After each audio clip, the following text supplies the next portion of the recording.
Okay, hello everyone. So this is a video that I was requested to do by a couple people and who watch my YouTube channel. And basically it's a guide on how to do SSF progression in crafting. So for anyone who doesn't know, I'm kind of addicted to SSF. I've probably played SSF for like all of my 5,000 hours in the game. And as of now, it's like, 5 days into Crucible?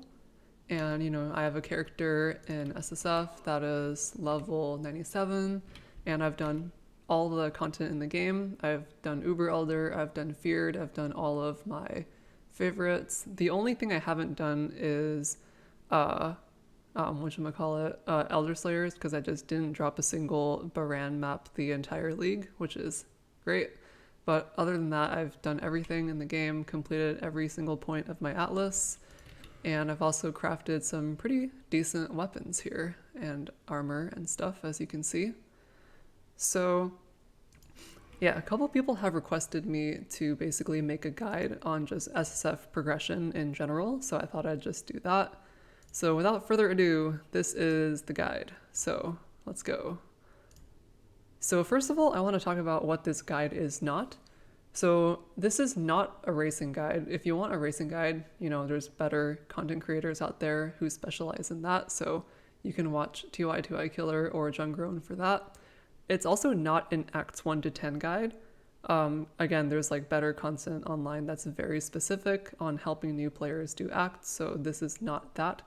And it's also not a hardcore guide because I play SC SSF. I die a lot, so I don't really play hardcore. So then moving on to what this guide is. So in this guide, I'm going to cover SSF progression and crafting. And for progression, I'm basically going to cover how do you progress your Atlas tree and how do you do your mapping strategy. I'll cover all the different league mechanics and their possible uses. And I'll also do a discussion on Betrayal and certain ways to do Betrayal and what you should be looking for in that. And then for crafting, I'll cover ways to craft items, ways to finish off items, and then also different ways that you can get a 6 link in SSF. So that's basically what I'm going to be talking about here. And what I cover in this video is basically the strategy that I use to complete all content in the game in like 4 days. There may be ways to do it faster, I don't know, but in my 5,000 hours played in SSF, this is basically what I've found to be the fastest. So here we go. So the fundamental thing that you have to know about Path of Exile is that loot is broken. I really do believe that loot is broken in this game. If you just map in Path of Exile, you will actually get no loot and no gear. For real. Like, I think, on like day 3 of the league, I did like 50 T16s in a row, and I actually lost currency. Like, I started with like 350 chaos, and then I went down to like 300. And in addition to losing currency due to, crafting maps, I also got no gear at all and no rewards. So this is one thing that you have to understand about the game. I don't know why the game is like this.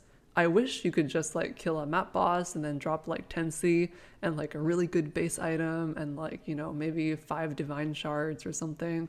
You kill a map boss, you get like a package with like 7 fusings and like 15 jewelers. Like, that's what I wish the game was, but the reality is Path of Exile right now is very unintuitive, and just mapping basically does not give you anything at all. So, part 1, SSF progression.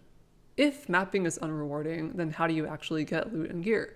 Well, it turns out that these 3 mechanics here are basically responsible for 99% of your loot in SSF. And these 3 mechanics are Expedition, Essence, and Searing Exarch altars. Expedition should be a no-brainer. You basically just use 2-gen to get a lot of currency. ROG can give you gear, and then you also get some random loot in logbooks. And then Essence obviously is like the only way that you can craft items now that Harvest is nerfed. And then also Searing Exarch altars also gives you, Chaos Orbs as well as a bunch of random little currencies. So these 3 mechanics are basically responsible for all of your loot. I mean, you'll probably drop your occasional Divine, your occasional Exalt in mapping, but these are basically responsible for the majority of your loot and item progression.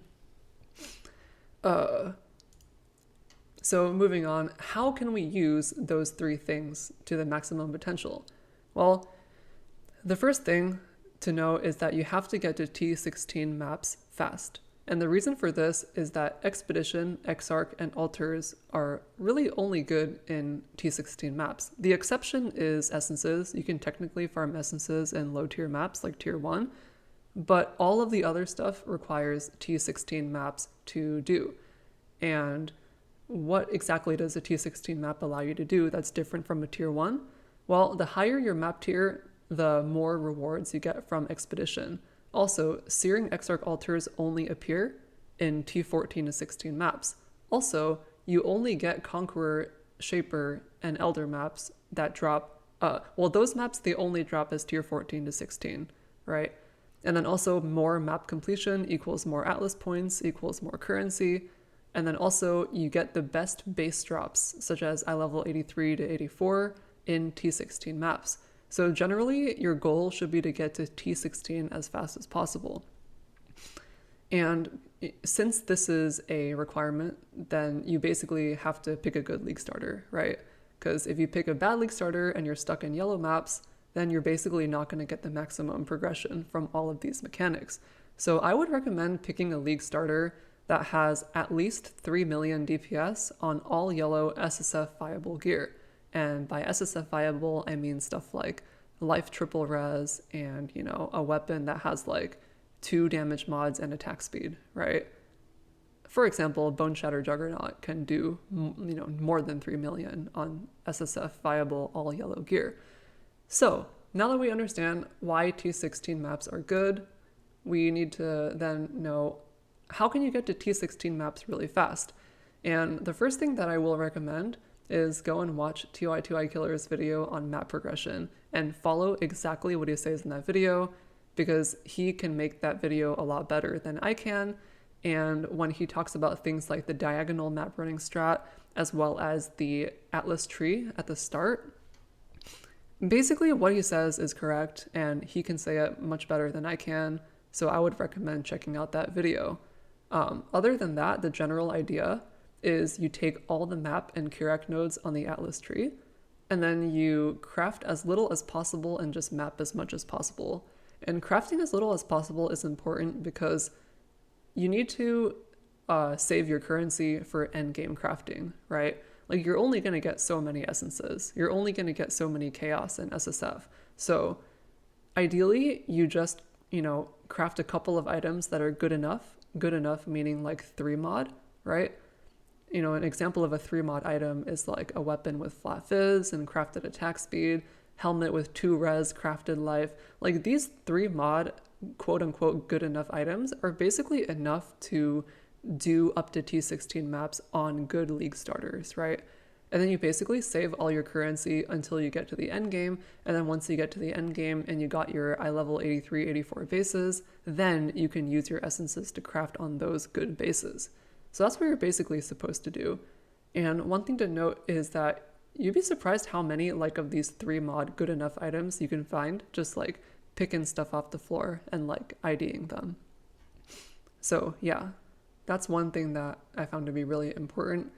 And then of course, once you do get to T16 maps, you'll get the invitation to fight Eater and Exarch for your first 2 Void Stones. And getting Void Stones in PoE is really important because it allows you to drop maps of a higher tier. So every Watchstone you get gives you that bonus in addition to raising the base tier of your maps. So getting these is super duper important for Atlas progression. Going back to this. So then as you progress through here, and I will soon go over the Atlas tree itself. But first I want to talk about favorite maps. So the favorite map system, you can basically use this to your advantage, and the way that you want to do it is you want to pick 2 maps that are good and next to each other.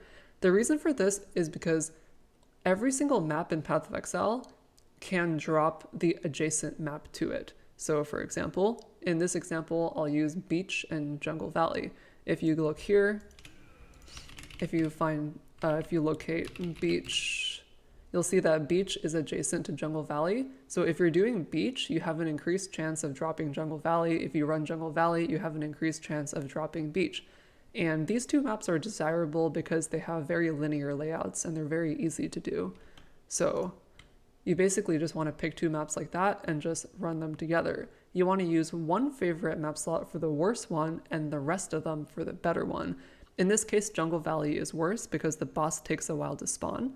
So you want to put one favorite map slot to be Jungle Valley, the worst one, and then the rest of them to be beach. And the reason for this is you want to drop a lot of beaches, but then when you're running beaches, you want to drop Jungle Valley. And then you can basically ping pong between these. And then also a trick that you can also do is in order to maximize the time that you spend in the better map, which is beach, when you're running Jungle Valley, you can use cartography scarabs or you can val the maps to get increased quantity. This will make it so that as you're running the worst map, it has higher quant and map drop rate, which will allow you to drop more beaches, allowing you to spend more time in the better map. And then I guess another thing you can do is you can put sextants when you're running the better map as well. So you can increase the number of packs on the better map, also allowing you to spend more time in the better map. So that's like a trick you can do. And then another thing you can do with favorite map slots is you can target farm div cards. So in SSF, the things I found beneficial were obviously you can target farm 6-link cards. The chains that bind drops in Cage and I think Dungeon, and it's really good for getting a random 6-link. And then if you're a bow character, you can farm Imperial Legacy in Dunes or Porcupine in Terrace. You can also farm generic fusing cards, such as Lucky Connections, which is 7 cards for 20 fusings, or Loyalty, which is 5 cards for 3 fusings, or you can just farm generic items, for your build if you need to. Like you can farm Lightning Coil and Shipyard. So for example, in this league, I did a lot of Shipyard farming because Shipyard can drop the Lightning Coil card and it can also drop Lucky Connections. So I was basically getting like free fusing progression, which is why I was able to farm a 6-link quickly in SSF, as you can see here. And in fact, I farmed so many fusings, I had like a lot of fusings left over as well, in addition to a bunch of Tujin. But anyway, so that's how you use the favorite map feature in SSF, in my opinion. But the main use of it is to ping pong between two maps. Okay, so now I want to go over the Atlas tree, and here I'm going to pull up a Atlas tree thing here, and I'll basically just like go over this, and then I'll also allocate nodes on the tree in the order that I would do it at league start, so you can basically see how I do it. And so as an overview, first you want to take map and Kirac nodes so you can get to T16 maps as quickly as possible. After that, you want to take expedition so that you can start making currency. And of course, expedition allows you to get better map sustain by giving you currency to craft maps. Then you go for essence so you can craft your gear and become powerful. Then you do betrayal to get a bunch of random bonuses in addition to XP, because betrayal gives you a shit ton of XP. And then finally, you want to take the endgame map drop nodes up there so you can drop Conqueror, Shaper, Elder, and Synthesis maps and progress your invitations. And then finally, you end it with Searing Exarch altars. So here I'll demonstrate like what I would do. So step 1 is map and Kirac nodes. So first I will literally go up here and I would take this one to get, and then I would take this one, then I would take Kirac and then go here, and then I would take these two. So this is what I would personally do at league start. And here you get 4 nodes that give you 15% chance for maps to be found 1 tier higher. In addition to all these little nodes, maps have 4% chance to be found 1 tier higher. Maps have 5% chance to be 1 tier higher. So you can basically guarantee that you have the most efficient map droppage in maps by doing this. Personally, I take all 4 of these, especially these 2, because I just think that it really does help a lot for map sustain. And then of course, getting scouting reports as well as Kirac missions also helps you with progressing Atlas. After this, I like to go straight for expedition so I can start making money as soon as possible. And to do this, the most important node for me is logbooks. So I go all the way up here and I get this logbook dropping node. Then I want to make my expedition stronger. So I go over here and I take this to get an additional suffix modifier, which results in more logbooks. And then I'll also go here to get more explosives to just get even more logbooks, basically. And that's basically what I'll do for Expedition. These two Expedition nodes down here, I avoid. This one's just a complete meme. Why would you want this one? And then this one is, I think, unnecessary. And I also avoid the Kirac nodes here because I think they're just too far away. But yeah, I guess you could take them, but I think they're too far away. So this is what I do for Expedition. And then at this point, the most important league mechanic becomes Expedition because you want to get currency. So here I would actually block all other content. So I would go here and then I would block Breach, block Abyss, allow Expedition, block Harvest, block Legion, go down here, block Heist, Metamorph, Delirium, Blight, and Ritual. I would actually block all of these. And this maximizes my Expedition occurrence in maps. Although you do have to note that if you are going for an anointment, like if you're in red maps and you are going for a certain anointment, you would not block Blight so you can get your anointment. And then after you get it, you would block it. And yeah, that's basically what you do. And then also, once I have finished blocking, I would then take Stream of Consciousness. And this basically makes it so that the only league mechanic that can spawn is Expedition. And I also have a 50% more chance to contain Expedition. And that's basically how I farm fusings and currency in SSF in the early league. So once you have this, then what you need is Essence, because here you have a bunch of currency, but you don't really have a way to craft your items. So at this point, you're probably in like yellow or red maps, and then you want to go Essence. So you can take these nodes in no particular order. You know, this one is good, giving every map an Essence. This one is also good because you can get them one tier higher. And then this one is good as well for duplicating Shrieking Essences. I like to go this way because I care about additional essences more than I care about Remnants of Corruption. Although if you are playing a build like Boneshatter, you actually really need a super essence, a corrupted essence, specifically Essence of Insanity. So if you're playing a build that really needs a corrupted essence, you would go this way. But for most builds, you would probably go this way for the additional essence. If you have a really, really strong build at League Start that's like busted, you could also take Crystal Lattice to give you more stuff. On average, this will result in like 1 to 2 extra essences per map. But personally, at League Start, I always feel a little bit weak, so I don't take this until later on. So this is basically the Essence setup, which allows you to progress your gear, as Essence is basically the main way to craft in this game.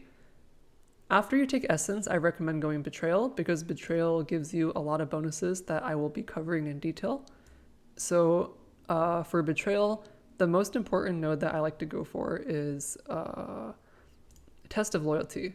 This allows you to execute members at level 1 or 2 and level them up to 3. This maximizes the chance that you can get a desirable syndicate character in a certain safe house at level 3. So this is really important. Then I like to go here and get Intelligence Gathering, which allows you to make progress towards safe houses. This prevents you from needing to like repeatedly interrogate, which cuts down the number of maps you need to do Mastermind. So this is also really good. In addition, passively getting progress towards safe houses also gives you a lot of XP, because those things have like 100% more XP in the area.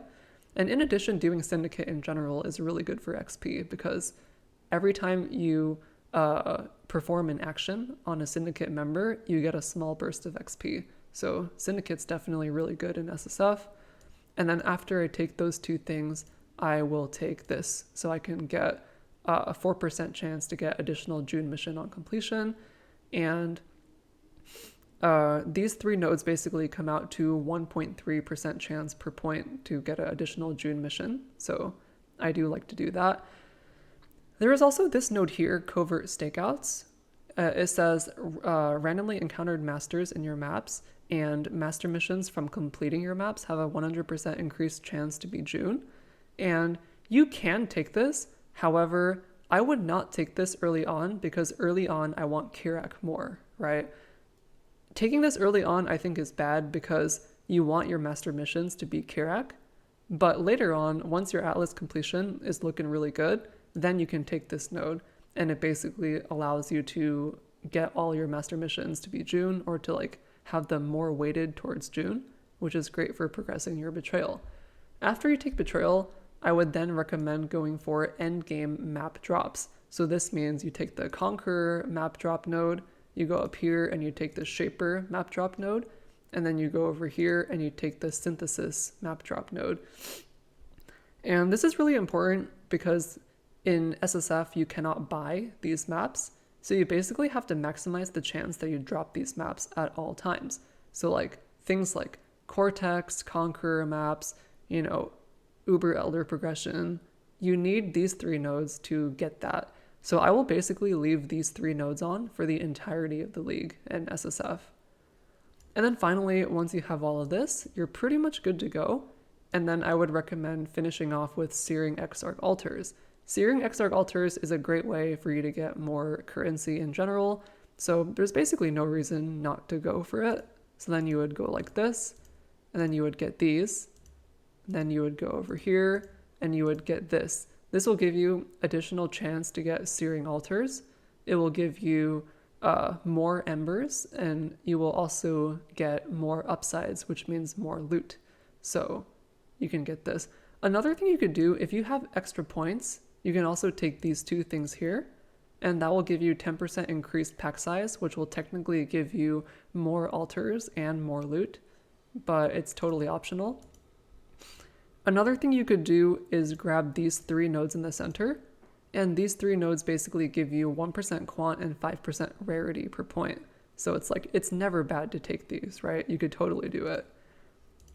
But yeah, like this is basically the standard SSF tree that I go for every league.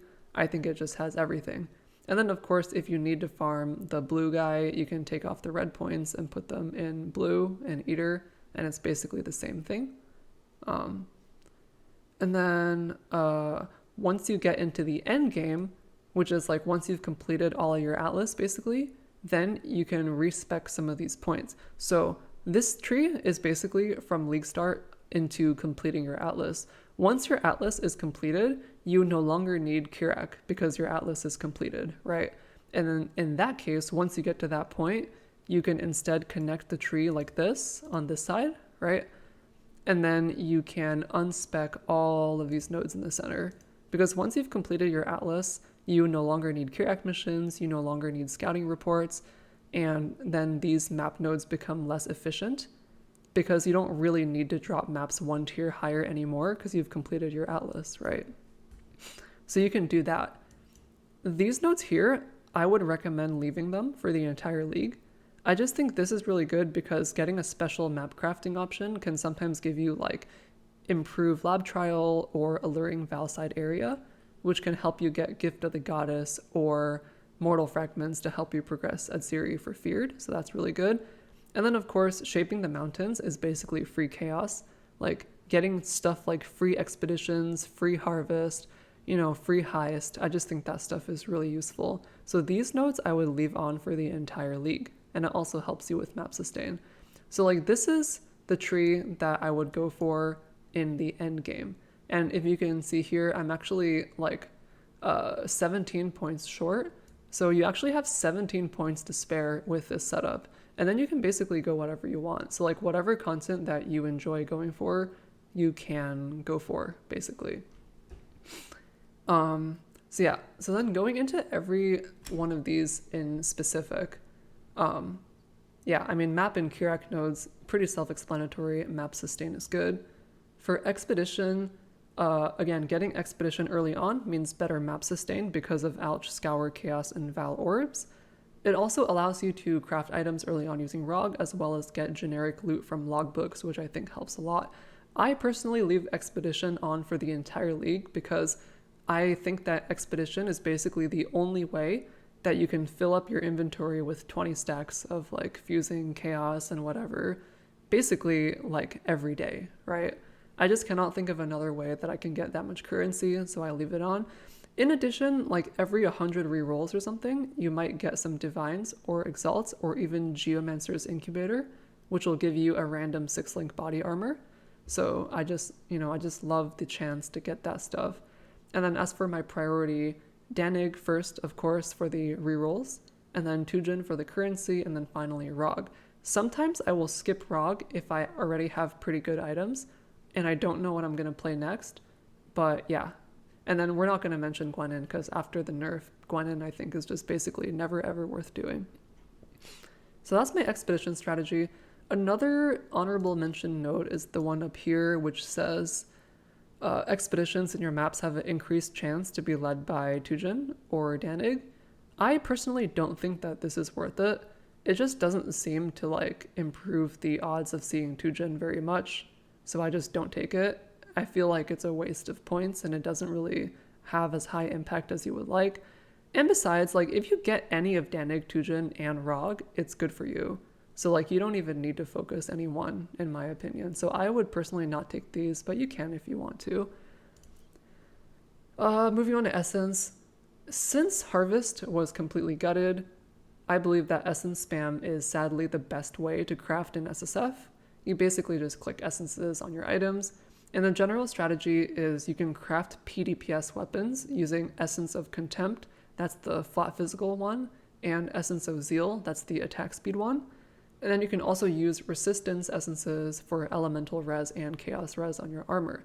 That's the main way that you can do it. Oh, also Essence of Greed, of course, for life on armor. And then if you have a build that needs corrupted essences, like Essence of Insanity for Boneshatter or Essence of Horror for Righteous Fire, you then want to use Remnants of Corruption on the purple colored essences. And the purple colored essences are basically these four here: Scorn, Envy, Misery, and Dread. And these ones, if you corrupt them, they have a chance to turn into Horror, Insanity, and the other two that I forget their name. So you just gotta use it on these four purple ones to get these super corrupted essences. So that's an essence strategy for SSF. And, you know, again, since essence is like the only way to craft an SSF, or like the best way, I really do recommend playing a build that is capable of killing essences really quickly. For example, Boneshatter Juggernaut. You can kill essences in like 2 seconds with that with melee splash, and you'll never die to it in the end game. So yeah. Okay, and then going on to Betrayal. So this is probably going to be a long section because Betrayal is complicated. I'm going to assume that you have a somewhat understanding of Betrayal already, because like you could honestly talk for like hours about Betrayal. But yeah, so Betrayal is great for SSF. It gives you a bunch of random good stuff. And the main things that it gives, I think, are the following. So Leo in Research is really good. At level 3, you can reroll an item's links 50 times, and at level 4, 100 times. This means every time you get Leo in Research at level 3, you can get 50 to 100 fusings for free. So like if you're on day 1 and you get this, you might just get a 6-link like instantaneously. So I think Leo in Research is the best thing ever in SSF. It basically allows you to like randomly get 6 links, which is really high impact. Also, Ashling in Research is very good as well. At level 4 in Research, you can remove a random mod and add a veiled mod, which I'll go over later, how to optimize using that. And at level 3, you can get veiled chaos orbs. All of these are really good for crafting. And then Hillock at level 4 is also really good. Level 4 Hillock in Transportation gives you 30 qual on weapons, which is great for physical weapons, giving you a total of like 5% more damage at level 30, which is basically the equivalent of getting an awakened gem. And then in Fortification, he can give you 30 qual on armor, which is especially impactful on like Juggernaut because you put that on your body, or ES-based characters, and then you can get more effective HP. Also, I think Janus is really good. In Research, he gives Expedition reroll currency, and in Intervention, he gives Expedition Scarab, so that just helps you progress your gear and currency faster.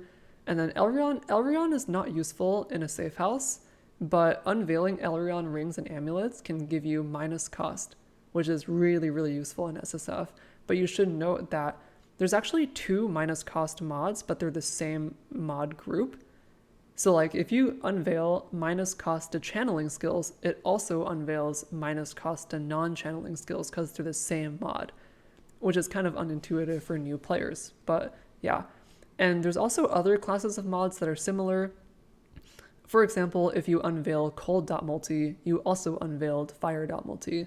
And I think if you unveil fizz.multi, you also unveiled chaos.multi. But I'll have to confirm that. So that's basically why Betrayal is good. Now moving into honorable mentions.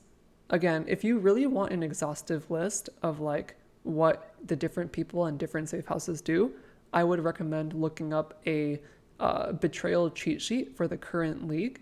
So I just Google like Betrayal cheat sheet for whatever league it is, and it will tell you everything, basically, what rewards you get from which character at which level in what safe house. So honorable mentions here, Vreetry and Research is good for white sockets, Torah and Research is good for getting gem experience, Corel and Fortification can be really good because at level 4 he can give you mortal fragments, Rin in Research is good early on to give you unique maps, which is good for early Atlas progression. It That Flood in Transportation is good for getting breach splinters, which is infinitely better than running the unrewarding breaches in the maps.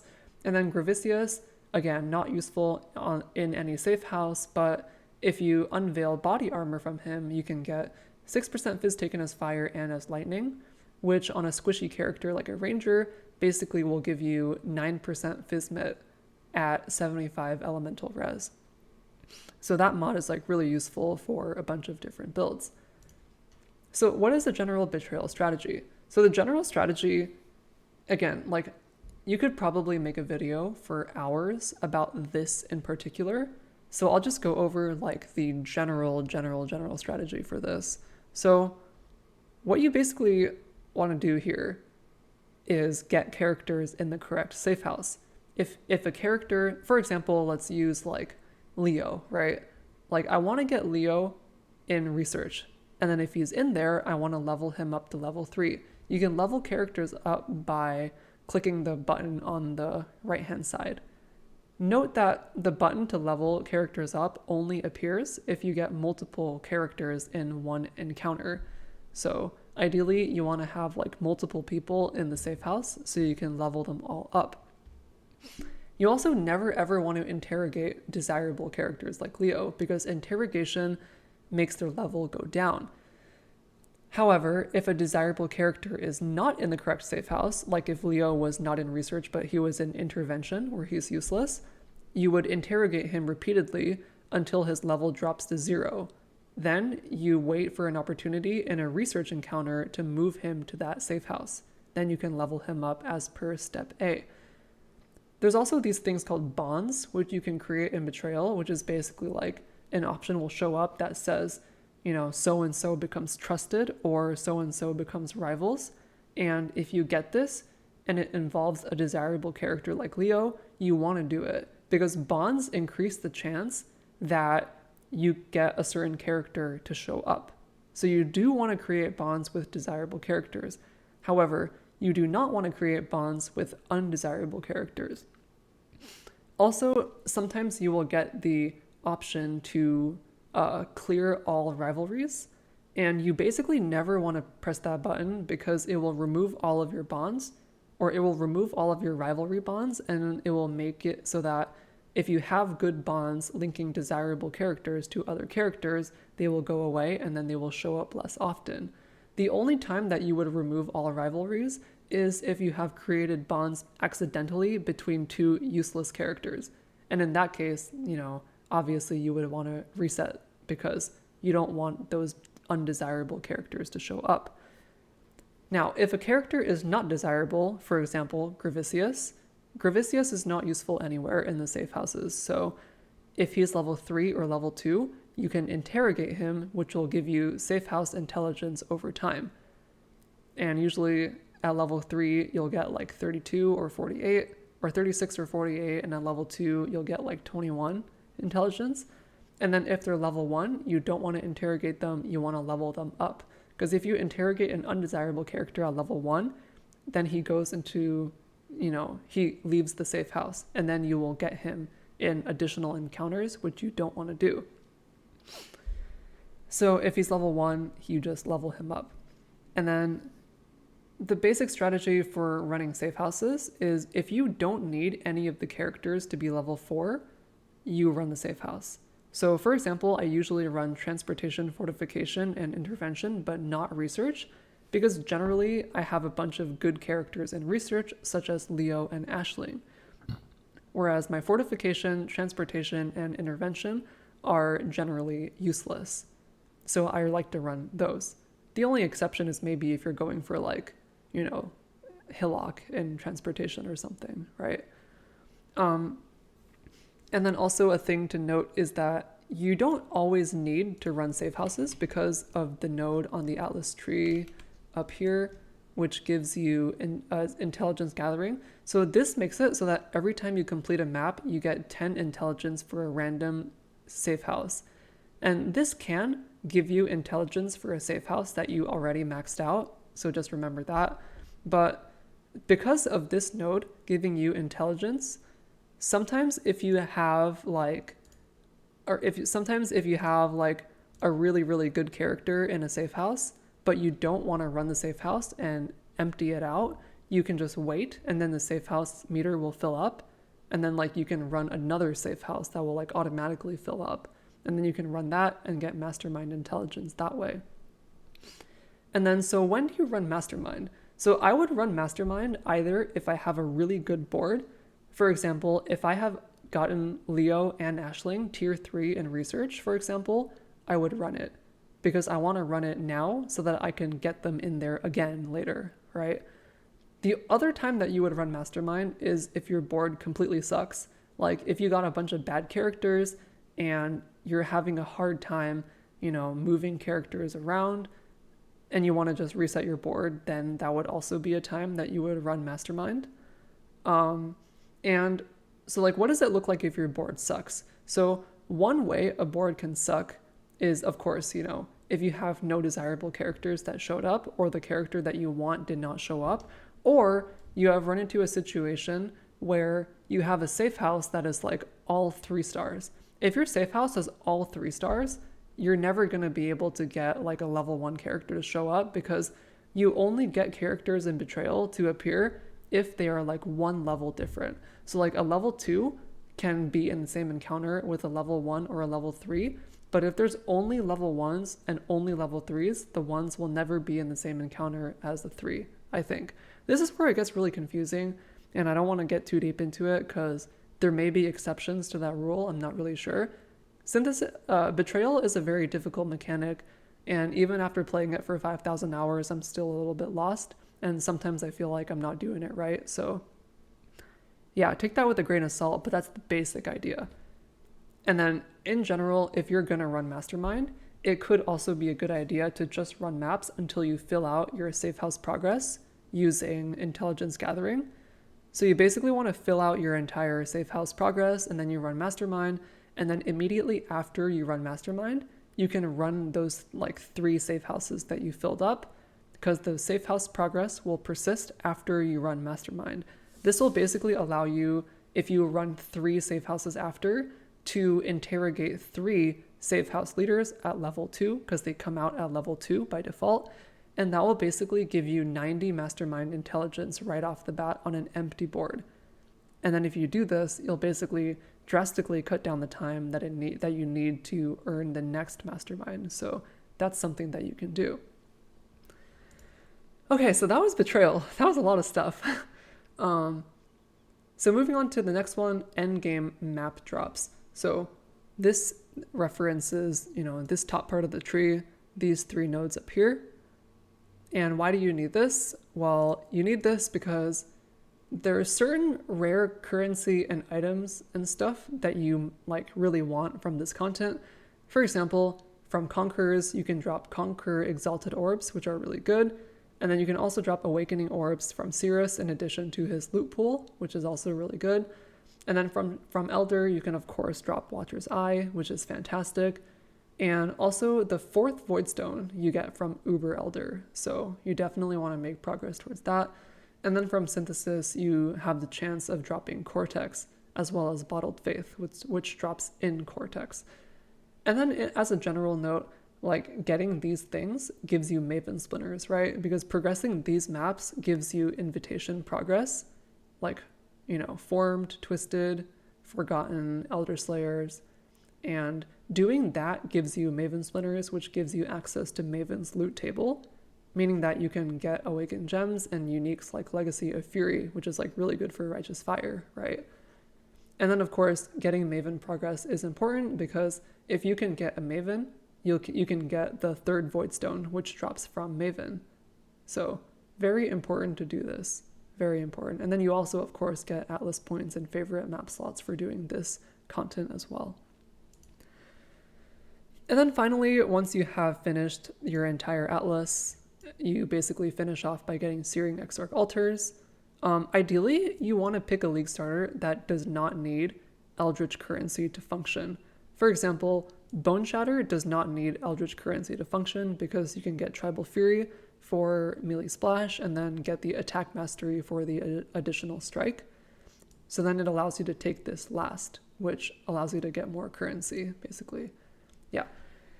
Okay, and then for the honorable mentions, this is basically a list of all the stuff that I have blocked. I don't want to get into it too much, but I just have not found these league mechanics particularly rewarding. So like Breach I block because Expedition is better for splinters. Abyss I block unless you need a Stygian Vice or a target farmed unique Abyss Jewel like Aminamu's Gaze for like SRS poison. Harvest is interesting. I block Harvest early on, but then in tier 16s I turn it on so I can get like 1,000 of each color, so I can like swap Essence, swap Splinters, swap Res, and then I block it again once I have like 1,000 of each color. And then optionally in like the super end game, like after the first week, you can also spec fully into it and then turn it on, and it allows you to like do endgame crafting if you want to. You don't need this, but you could if you really want to. Legion I block unless I'm farming for a specific jewel. Heist I block unless I really want alt quality gems like Divergent Inspiration for mana cost or something. Metamorph I block because it's rippy and unrewarding, and Expedition or Heist is actually better for catalysts because it's, less work and you get other rewards like currency. In addition, the impact of catalysts on your build is generally quite low, so definitely block that. Delirium I block, it lags out my computer and it's useless, but I turn it on if I need a farm for a certain cluster. Blight I block, but I only block that once I farmed my anointment for my amulet. So once I get to red maps, well, I block it early on, and then in red maps I turn it off and I farm my anointment and then I block it again, basically. And Ritual I block because it just takes too long to do, and I personally feel that the rewards are worse than Expedition, so yeah. And then another thing I want to talk about is Atlas notables. So Atlas notables are stuff like, Wellspring of Creation, Stream of Consciousness and stuff. So for me personally, I will just go over all of these and describe what I like to do. So I like to take Stream of Consciousness because, it allows you to get more Expedition at basically no downside, but that's the only one I take. And I believe all the other ones are either not beneficial or actively harmful for you. Like Wellspring of Creation, monsters dealing less damage is fine, but monsters having 50% more life is just insane and not good. Dance of Destruction is bad because monsters dealing 25% more damage is horrible. Twist of Fate is just completely useless. You can just randomly roll Reflect and then kill yourself, so I never take this. Shadow Shaping, you would never take it because you want to drop favorite map slots.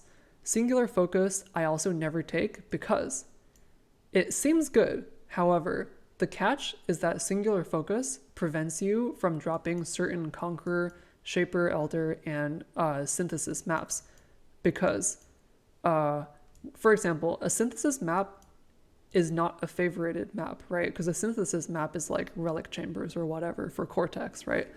So that means like if you don't have Relic Chambers favorited, you will never ever drop a Cortex with Singular Focus. So I never take this in SSF because I want to drop my Synthesis maps, I want to drop my Guardian maps, I want to drop my Conqueror maps, right? In addition, I want to drop unique maps early on for progression. So I never take this ever. And then there's also Wandering Path. I personally don't take this because I really like my notables. You know, these notables here allow you to drop Conqueror maps and stuff, so I never take this. And then Grand Design I also don't take because it disables all the small passive skills, which I don't think is very good because the small ones are actually really nice, like increased effective modifiers, increased quant, increased chance to get an essence. I think the small ones are really good, so I don't turn this on. In addition, I don't like this because increasing pack size doesn't really work as you think. A lot of the times increasing pack size only gives you like more common and more magic enemies, right? I mean, if you have enough pack size, maybe you will duplicate the occasional rare, but for the most part, it just gives you a bunch of like blues. And blues in this game drop nothing. You want to be killing yellows because the yellows can drop like arch nemesis rewards, like XP drop, you know, 6-link items, like, you know, map drops. Basically, all the drops in the game are yellow. So by increasing the size of like white and blue packs, you're not really helping yourself. And you're also disabling all your small nodes. So I never go for Grand Design. And then there's also one up here, Growing Hordes. You can get pack size with scarabs, but again, personally, I never take this. I mean, you could take this if you want to, if you have like scarabs to throw away, but I just personally don't because, again, I don't think the pack size really makes a big difference. Generally speaking, if you want to use any of these special nodes, you have to have a very specific strategy and you have to very carefully account for the downsides, which is a lot easier to pull off in Trade League than SSF, in my opinion. The only big nodes, the Keystones that I would take are like Wrath of the Cosmos and Eldritch Gaze, because these allow you to basically get more Eldritch currency and rewards from Eldritch Altars, which I do think is worth it. Also in 3.19, they recently introduced these wormholes, which basically you can allocate these 2 wormholes and then you can like allocate points from the other one, which is cool, but I personally have not found a good way to use them because you do have to spec both of them. So using a wormhole at all is going to cost you 2 points. So I personally just have not found that to be very useful. So yeah, that's basically what I think about all the Keystones.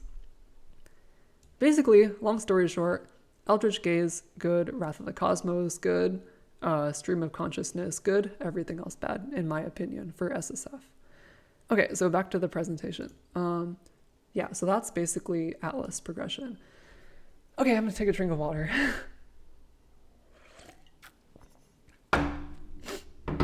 Okay, so part 2 of the video is basically going to be about SSF crafting. And I'm going to try to keep this section short, but it might be long, I don't know. So how do you craft items in SSF? So first of all, you have to be aware that there's many different ways that you can craft items in SSF, and you should know all of them, as well as how to maximize your chance to get them. Because this is not Trade League anymore. You can't just like do the highest chaos per hour strategy and then just buy everything. You have to like actually be aware of the different ways that you can craft, which I think is really creative and fun personally. So yeah, and then also you should not be afraid to use currency, because unlike trade and SSF, currency is basically worthless because you can't buy anything with it. So like basically chaos orbs and divines have no use other than for crafting and I guess divining. So don't be afraid to just like chaos spam or like use divines for meta crafting. And then also finally, I cannot stress this enough, having a good item filter which shows you exactly the bases you need for your build while hiding everything else is a giant help for crafting. It just makes it so much easier to spot bases that you want and take them. Okay, so the 3-step crafting process in SSF is basically you get a base or you get a bunch of bases, you craft the item halfway, get a half-baked item, and then you finish it off with some expensive method. And this might be the same process in trade, I'm not sure, I don't play trade, but this is basically what you do. And obtaining the base, you basically look at PoEDB and you get the base, or you turn in div cards to get a 6-link base. And then crafting the item halfway means that you pick up multiple copies of your base if you can, and then you craft multiple of them at once using different strategies, and maybe one of them you can then finish it off with some expensive method and make it really good. So what does this process look like? So first you have to obtain the base, and generally you're going to want to look at PoEDB, PoEDB/modifiers to look at what eye level you need. And this is going to be different for every item in every build, but generally some common breakpoints, eye level 84 is T1 res, eye level 83 is T1 fizz damage on weapons, and then you'll occasionally have some random rare stuff on like eye level 85 or 86. Generally speaking, I think eye level 86 right now is the highest, so going over eye level 86 is not going to give you anything better than eye level 86. Now, usually, if you just map in T16, you'll find plenty of eye level 82 to 85 bases. This is generally good enough for all crafting that you need in SSF. However, if you really want eye level 85 or 86, for example, if you're looking for a bow to craft +2 arrows, or if you want a glorious plate to craft T1 armor on Jugg, you can basically do these couple things. First of all, you can run T16 Oba's Cursed Trove. This is actually like really stupid, but it works. And every level in Oba's Trove increases the eye level by 1. So eventually you'll get like eye level 88 in this map. And then you can also do delve biomes at area level 83, and they can sometimes roll with modifiers that have like +X to level. So for example, you would like go into delve, I'll show you here. And if you hover over any particular area, you can see like the list of mods in the lower left-hand corner, and sometimes you'll find one with items drop with like +X to item level or whatever. I haven't done delve at all because I think it's useless, but that is one thing that you can do. And then you can also do Abyss with the Atlas passive that makes it drop higher eye level bases if you really wanted to. So that one, I'll try to find it here so you can see. Which one is it? There's one of these. I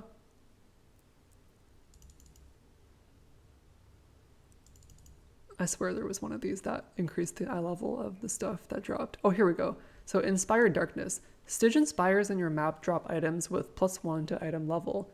So like if you really wanted to get like eye level 85 or 86, you could turn this on and then farm Abyss if you want to, which is actually not that bad with the new Abyss node, with the new Abyss rework in 3.19. However, it is pretty rare to get Stygian Spire. You basically need to like use Gilded Scarab. So like Gilded Abyss Scarab here guarantees that abysses in an area that do not lead to depths leads to Spire. And 90% of abysses in the new Abyss rework will actually lead to, nothing. So Gilded Abyss Scarab is a very good way to get Stygian Spires, and then you combo that with Inspired Darkness, and then you can get a bunch of high eye level items. That is also something that you can do. But yeah, basically that's what you do. And then of course, if you really need a 6-link base, you can try to get one of those. Certain ways that you can get a 6-link, Geomancer's Incubator, farm Imperial Legacy, or Porcupine, or Chains That Bind. Or if you get really lucky, you can get like an Einharcraft in Bestiary, which gives you a random 6-link item. So those are some ways that you can get 6-link bases if you really need them, but that's how you obtain bases. And generally, I would try to pick up at least 2 or 3 bases of any certain item that you want to craft. The reason is that if you craft one and it's like kind of good but not really, you can then craft the other ones and then make them even better. Now, how do you actually craft the item? So basically, in order of efficiency, you have a couple ways to craft an SSF, and these are Essence Spam. This is the best way. You can also use ROG. This is also good, but it's unreliable, and it only really gives you life triple res like armors, right? And the occasional good weapon. You can also Fossil Spam. I would not farm Delve because I think it's inefficient, but you do get random fossils for Expedition. For example, I have not done Delve at all, and I have accumulated this much fossils, right? So if I really wanted to use my jagged fossils, I would just do a little bit of delve, get like a couple azurite, and then I would just like spam these fossils on my weapon, which I didn't do, but I should have done that. So there's that. You can also chaos spam. Like if you do Tujin, you can maybe get like 150 chaos per day, and then you can basically just like spam that shit. Like spamming 100 chaos in SSF to craft is actually like a thing that you could do. So that's something that I would do every now and then. You can also scour ouch spam, which is the same thing as chaos spam fundamentally. And you also get a lot of these from Tujin. You can also alt spam. This is mainly useful for just like going for super rare mods that you really need, like dot multi on an amulet or on a weapon, plus level to gems on a weapon or cluster jewels. However, I would make a note to use alt spam very sparingly. And the reason is because, like, first of all, you really need that to craft flasks. Like, I always craft my flasks using alt spam and regal. So, like, if you run out of alts, it's, like, really frustrating. In addition, picking up alts is also really annoying. So I personally do this method as little as possible. And then, of course, you also have harvest reforges if you farm a lot of harvest. It's not really efficient to do this because the cost is so high. So use it sparingly, but you could reforge chaos to get chaos res on rings and amulets, or reforge life to make like jewels. And an important note here is you do not want to wait until you roll the perfect item, because you will never get a perfect item in SSF. What you need to do is use these above methods, particularly essence spam, until you get a good enough item. And once you get a good enough item that has like 3 desirable mods, you move on to the next step. And the next step is finishing the item. So these are things that you can do to finish a half-baked item. And in order of efficiency, you can do the following. Annul and multi-mod. This is the best way to do it. You craft a really good 3-mod item. For example, tier 2 hybrid fizz, tier 2 flat fizz, annul off everything bad, and then multi-mod the rest of the stuff on there. That's the most intuitive way to finish items in SSF. You can also Ashling Slam. This is a little bit more tricky and it is RNG because you could break your item, but you could do that. You can also just Exalt Slam, and I made a note here, vision, close your eyes and slam, and you basically just use that to finish off like a random item if you want to. Although you do have to note that certain crafts cost exalts. For example, like +2 gems in the crafting bench cost exalts, so you want to use your exalts very sparingly. And then finally, the option is metacraft, and this is doing stuff like prefix suffix cannot be changed plus harvest reforge, prefix cannot be changed harvest add remove, prefix cannot be changed veiled chaos, etc, etc, etc. So like one common pattern is if you get a ring with triple perfect suffixes, you can do suffix cannot be changed, veiled chaos, craft a blocking mod such as mana, which increases the chance that you can unveil life, and then you unveil life, and then you remove the crafted mods, and then you craft on another mod. So that is like a general pattern that you can do. And again, I don't want to get into this too deeply because there's basically infinite ways that you can craft. And then, Eldritch Chaos, I guess, is also good. And then finally, you can, 30 qual the item, 5 or 6 lingot, put on your implicits, harvest quality and chance if you're a caster, synthesize, whatever. So basically, crafting in SSF is get a bunch of bases, then do a bunch of random crafting shit and get a bunch of half-baked items. Then finish it off with some expensive, meta crafting shit. That's basically what you do. And one thing to note is that this is just general crafting advice. Most crafts in Path of Exile follow this pattern. However, you should note that certain builds require certain items that require certain instructions, such as crafting a +3 Toxic Rain bow, and generally a build that requires a specific item should tell you how to craft that item. So you do have to keep that in mind. And that's basically the end of the video. So yeah, that's my template, sorry. Oh no, okay, yeah, so the end. So that's basically the video. That's basically everything that I know on how to progress in SSF and how to craft items. And I'm gonna end this video exactly on the 1 hour mark, so I have 20 more seconds. If you have any questions, feel free to let me know in the comment section. I would love to clarify anything if you have any questions. But yeah, this is generally how I play SSF, and I really hope that this information helps some people out there. So yeah, thank you guys for watching. Yay!